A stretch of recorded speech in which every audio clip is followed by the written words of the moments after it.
काहे विभीषण को राज्य दे रहे, काहे अयोध्या चल रहे? ठीक है अयोध्या चलिए, लेकिन इस लंका को भी अपने राज्य में कर लीजिए। इतनी मेहनत से जीता गया है। भगवान राम बोले कि देखो यहां रहना नहीं है, किस लिए कि जननी जन्म भूमि,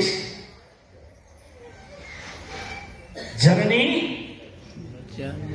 जो जन्म भूमि देने वाली जननी है वो सबसे क्या है, महान है कि नहीं?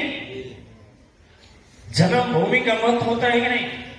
बेटियां बोलती हैं ससुराल में कितना हो सुख रहे, लेकिन बोलती हैं कि मेरी जन्मभूमि के माँ बाप भले गरीब हैं, लेकिन वह जन्मभूमि की मिट्टी का महत्व हमारी कर्म भूमि से यानी ससुराल से ज्यादा उसका। हाँ या ना? हम तो सीधे सीधे आप सभी लोगों का यहाँ जन्म हुआ है।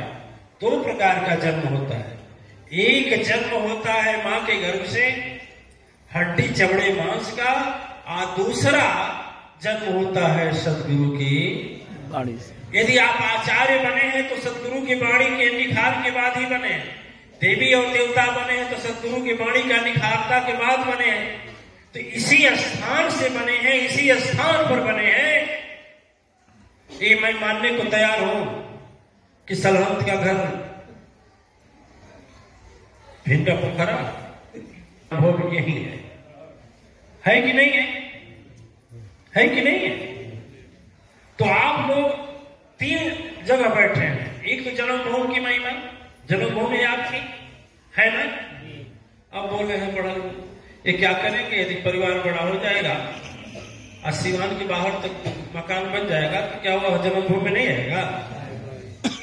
पेड़ है, पेड़ की जड़ कहीं हो और शाखा कितना हो फैल जाए, लेकिन जड़ तो नहीं ना है, तो जन्मभूमि तो हुआ ना। जन्मभूमि से ही तो छाया आ रही है। ठीक है, तो आप लोग पहली बार जन्मभूमि पर बैठे हैं, वह आपकी जन्मभूमि है। जितने लोग दीक्षा लिए हुए हैं उन लोगों की जन्मभूमि करेक्ट है। दूसरी कर्म भूमि पर बैठे हैं, यह आपकी तपस्या कर्म करने वाली भूमि है। आपकी यज्ञ तपस्या आपने किया है, एक नहीं है नहीं बोले किया ही नहीं किया, नहीं किए, यहाँ स्वयं तपस्या किए हैं, हजारों लोगों के साथ किए हैं। माँ गंगा जिसकी साक्षी है, धरती मैया साक्षी है, सूर्य देवता साक्षी है, सूर्य देवता के साथ साथ सदगुरु और अग्नि देवता भी साथ गवाह हैं, जो कि आपकी कर्म भूमि और तपोभूमि का क्या साक्षी है कि नहीं है? अब बताइए, जहां आपकी जन्मभूमि है, जहां आपकी कर्म भूमि है, जहां आपकी तपोभूमि है, उसका महत्व कुछ नहीं है? बहुत है। थाली खाकर फेंक दीजिए। आज अपना एक चम्मच है तो उसको रख लीजिए। बोलिए, ये महत्व है। तो आपके घर आता है तो सम्मान करना चाहिए। जो नए लोग आते हैं उनको समझाना चाहिए, उनका तो कुछ नहीं, आपका तो सब कुछ है ना। से जाता है तो इसी भंडार से जाता है, यदि शांति जाती है तो इसी भंडार से जाती है, शक्ति जाती है तो इसी भंडार से जाती है, सद्बुद्धि जाती है तो इसी भंडार से जाती है, और जिस भंडार से जाती है उस भंडार पर आकर के आप लोग यदि गैर समझ कर रहेंगे कि हमारा नहीं है तो ठीक है। आप बता सकते हैं, इसमें इंजीनियर अंदाज लगाते हैं कि 1.5 से 2 करोड़, आज के पैसे का 1.5 से 2 करोड़ रुपया लगा है। उसमें आपका धन भी लगा है, लगा नहीं लगा? आपका धन भी लगा, आपकी मन भी लगा, सब कुछ है ना। फिर भी यहाँ आकर के यदि गैर की तरह रहे, गैर जिम्मेदाराना की तरह रहे, तो क्या नैतिकता और शिष्टाचार है ऐसा? सर्वात्मानंद जी महाराज बोले ऐसा होना चाहिए क्या? इससे तो प्रेम होना चाहिए ना।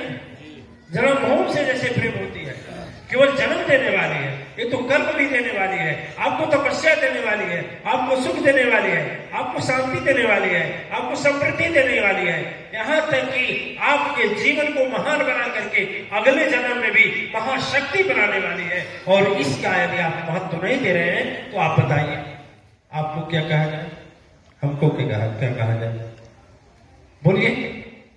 क्यों?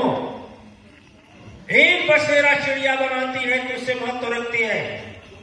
आपने ऐसा बसेरा बनाया है जिसमें 1000 नहीं 10,000 लोग आराम से रह सकते हैं। तो फिर यहाँ के साथ अपनत्व का बर्ताव क्यों नहीं करते? इसको अपना क्यों नहीं समझते? और जब आप अपना नहीं समझते हैं तो इसी हालात में आपकी देवता और देवी के जो गुण है वह नष्ट होते हैं और संकट का एक कारण ये भी होता है।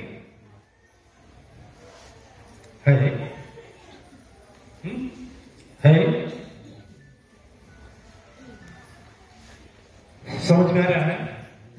दिव्यात्मा यह ऐसी चीज होती है कि यहां से निकलने के बाद लोग दूसरे का संकट दूर करते हैं, अपना भी संकट को नष्ट करते हैं। देखिए, कुछ लोग इसको ये जो चल रहा है कर्मकांड जानते हैं। कर्मकांड नहीं है, आध्यात्मिक या वैज्ञानिक किसी भी तरह से नवरात्रि का तपस्या उपासना कर्मकांड नहीं है। यह ऐसा है कि इससे हम देवता भी बन सकते हैं, इससे हम इंसान भी बन सकते हैं, महान भी बन सकते हैं, यहां तक कि भगवान भी बन सकते हैं। ऐसा इस स्थान की गरिमा और महत्वता है। ठीक है, यह कर्मकांड से नहीं जोड़ना चाहिए। दिव्यात्माएं 3 दिन के बाद देखते हैं कैसा मां की कृपा बरसती है। जिनका भाव है अभी से बरसना शुरू हो जाता है और उनके मन स्थिति में परिवर्तन होना शुरू हो जाता है। ठीक है, मैं मान रहा हूं कि आपका मतलब है कि हमारा दुख कट जाए, मतलब क्या दूसरा है। नहीं, फिर भी दुख काटने वाले को भूल जाना कितना बड़ा इंसानियत है। भूल जाना ठीक है, भूल जाना। दधीच जी महाराज जो आपको ऐसा बना देंगे दूसरे का संकट दूर करने लायक हो जाए और आप उसी को भूल जाए तो ठीक है, वो शक्ति साथ में रहेगी, आपके नहीं रहेगी दिव्यात्माएं। इसलिए देखिए, कुछ भी हो, किसी भी हालात में हो, कृतज्ञ बनकर नहीं जीना चाहिए। ठीक है ना? नमक हरामी नहीं करना चाहिए नहीं ना।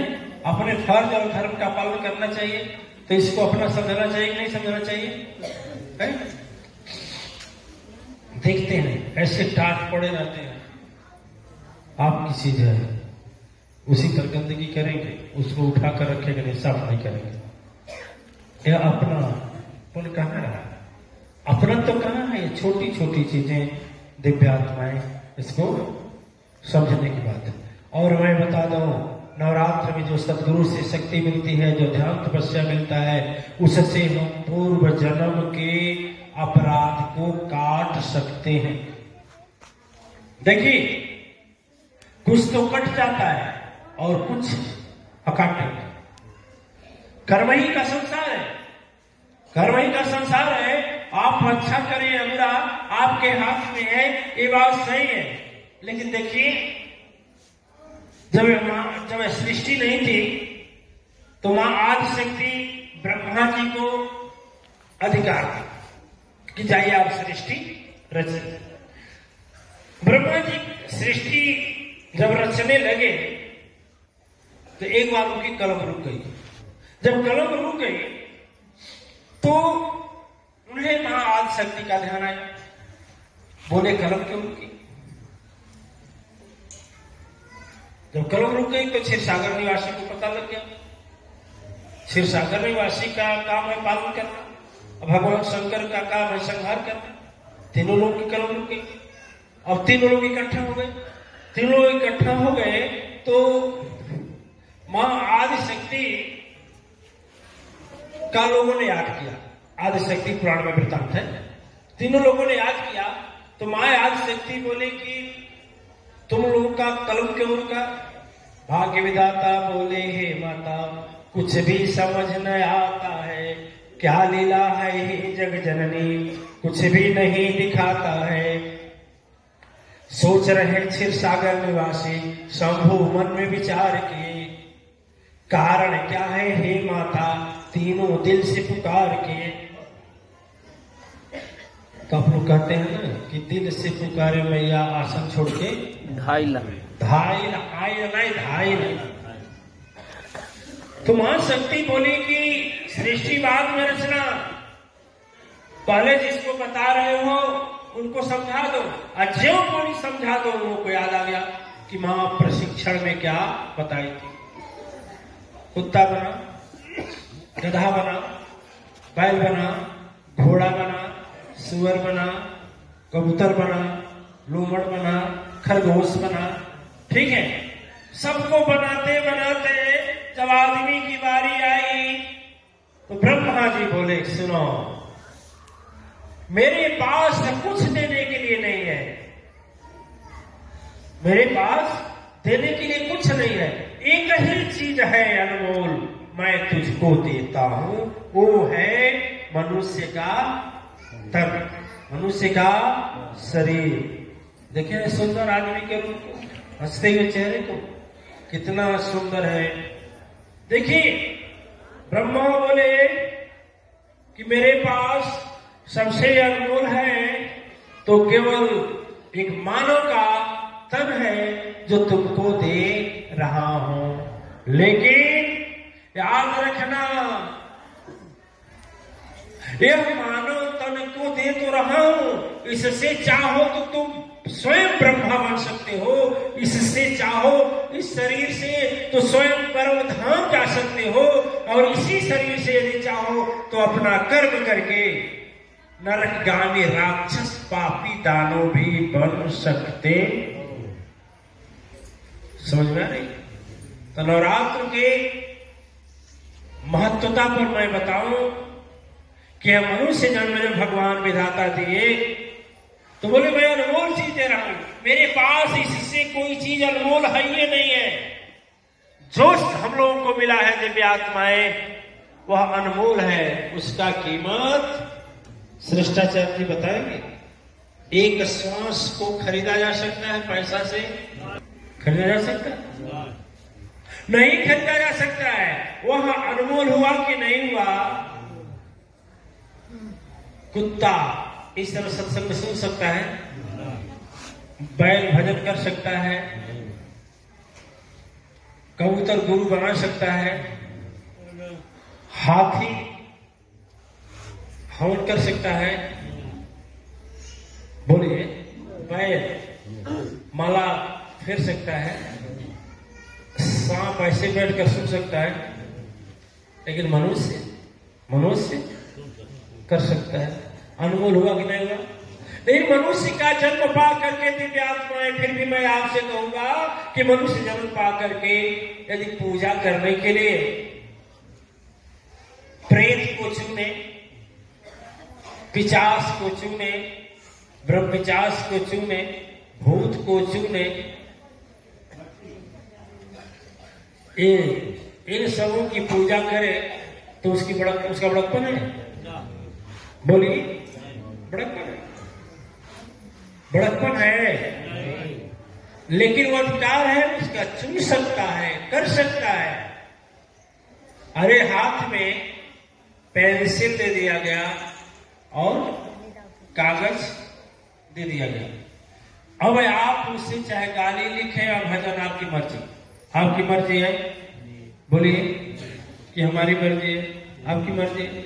तो इस अनमोल शरीर को जिससे हम विधाता को पा सकते हैं, परम शक्ति सत्ता को पा सकते हैं, अपना संकट दूर कर सकते हैं, दूसरे का संकट दूर कर सकते हैं, गुरु सदगुरु बन सकते हैं, और इस शरीर को पा करके ये दुनिया भर के निकृष्ट की पूजा करते हैं।